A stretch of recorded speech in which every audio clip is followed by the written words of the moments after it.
I feel like for the most part I've been reviewing a string of pretty good to great movies lately. Besides Red Dawn. But let me tell you, my friends, that streak ends today. Ladies and gentlemen, it's time to bash some pretentious art house celluloid brains in. Hello and welcome to my review of Killing Them Softly, starring Brad Pitt, James Gandolfini, and Scoot McNairy. Oh yes, this is gonna be fun. It is an utter insult to the word story to say that this movie has one, but what little semblance of a plot it has centers on two robbers, played by Scoot McNairy and Ben Mendelsohn, who robbed this mob-controlled poker game headed up by Ray Liotta because Ray Liotta previously stuck up a poker game and they want to basically blame that on him. So when that doesn't work, because they're a couple of idiots, the mob sends in Brad Pitt to clean up the whole situation. And then the rest of the movie is spent with him as he just kinda goes about doing that without any real challenge whatsoever. This is a movie that just thinks it's doing so many things right, meshing a mob movie with an art house flick, with a political allegory and all these things, and it just thinks it's so damn good, but it falls flat on absolutely every level. And allow me to explain why. The plot of this movie is absolutely aimless. And before you say, well, obviously you don't like a deliberately paced art house thriller. Wrong. I love The American with George Clooney and I love Drive because those at the center of the artistry are characters, real people that they built a movie around. And while those movies aren't necessarily too plot-driven either, those characters and those performances are so fascinating that it leads you through that story and it makes you want to find out more about them.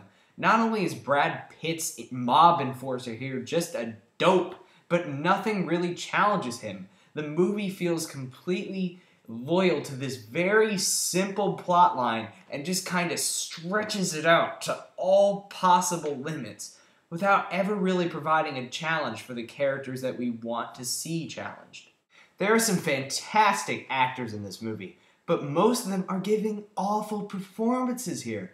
Brad Pitt, Jesus, this is quite possibly the worst Brad Pitt performance I've ever seen. He's just entirely unbelievable in this role. And I love Brad Pitt. I think he's one of the best actors of our generation. But here he just comes across as, hey, I'm Brad Pitt, doing my impression of Matthew McConaughey playing a tough guy.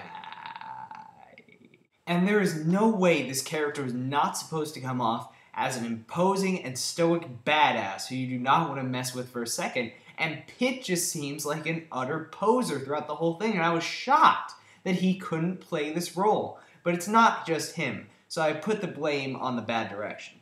Also really giving an embarrassing performance here is James Gandolfini, shockingly. He plays the most useless character in this film. He's pretty much a guy who's brought in to help Brad Pitt, and then throughout the rest of the movie, it's revealed that he's pretty much just a screw-up who likes to drink and has sex with women and just goes on long monologues about his divorce. It's just a pathetic part that didn't even need to be written into the film. It doesn't add anything to the story. It's just something aimless to add long scenes to. And Gandolfini tries his best, but it's just such an embarrassing part, he can't pull it off. The only three who get off okay are Richard Jenkins, who's just always good, and Scoot McNairy and Ben Mendelsohn as the two robbers, who are actually really likable, good characters, and the two of them just have a great chemistry and play the roles really well. This movie wants to be a Tarantino movie so bad, you could probably smell it in its breath if you tried. Initially it works, because you start out with the two robbers, and like I said, they're really likable. And when they go on these long tangential dialogue scenes, it works, because these two actors are great, and the chemistry is great.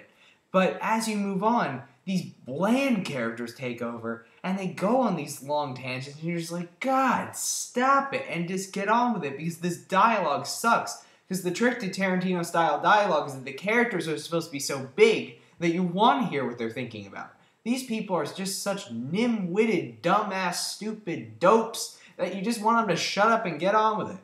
Also, the quote-unquote political allegory in this movie, besides a admittedly very good speech delivered by Pitt's character towards the end of the movie, is absolutely embarrassingly upfront. Throughout the entire movie, you're barraged with speeches by Obama and speeches from Bush that just happen to parallel what's going on in the movie because ooh, America is a business and it's just like the mafia. And they could have gotten that across so much more subtly, but the director just shoves it in your face like, here, don't you see? Isn't it so deep? It's just like politics.